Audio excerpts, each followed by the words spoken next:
สมนิฮดาวไก่เราต้องเอาเกานะผัดกะเพราหมูเมาดิโกเชียหมูกรอบนะผัดกะเพราหมูกรอบครับเหลือจากเมื่อวานนี่แหละครับเอาไปผัดกะเพราต่อครับเนี่ยแซ่บๆเลยครับช่ำๆครับกับพริกแห้งนะครับก็มีปล่อยกุ๊กเก่าของเราท่านเนี่ยดูสิชินแบบฉ่ำมากเลย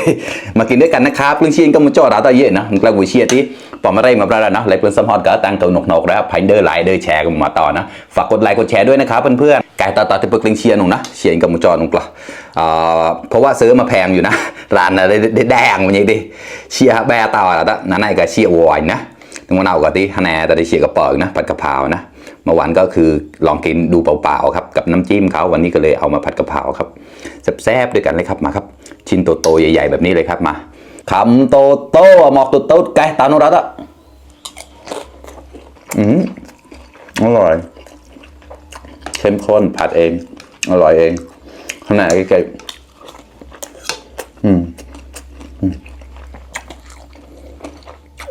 ขนาดผัดแล้วนะมันยังกรอบอยู่อร่อย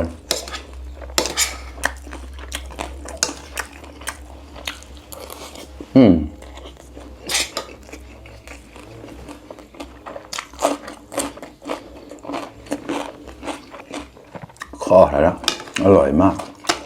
นะครับคำโตหมอกโตตามโน้ตแล้ว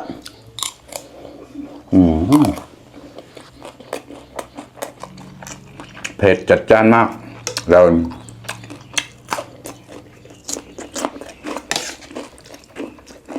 ใช้พริกแห้งแล้วปล่อยกุ๊กเก้าเชี่ยขอนะเชี่ยหมู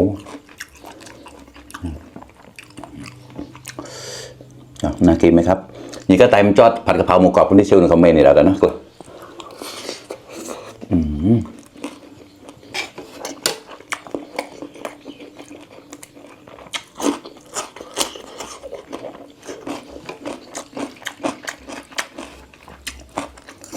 อร่อยมากเข้มข้นนัวอยู่ในคำเดียวกันเลยครับ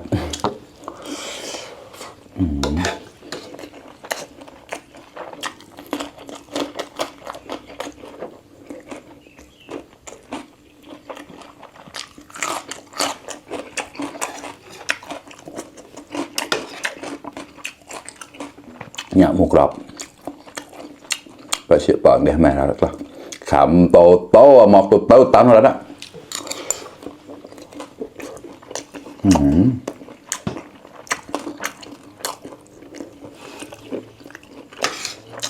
ดี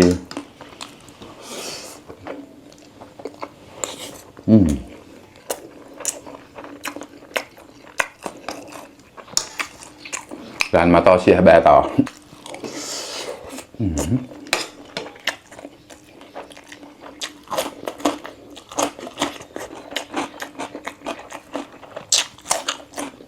อร่อยเลย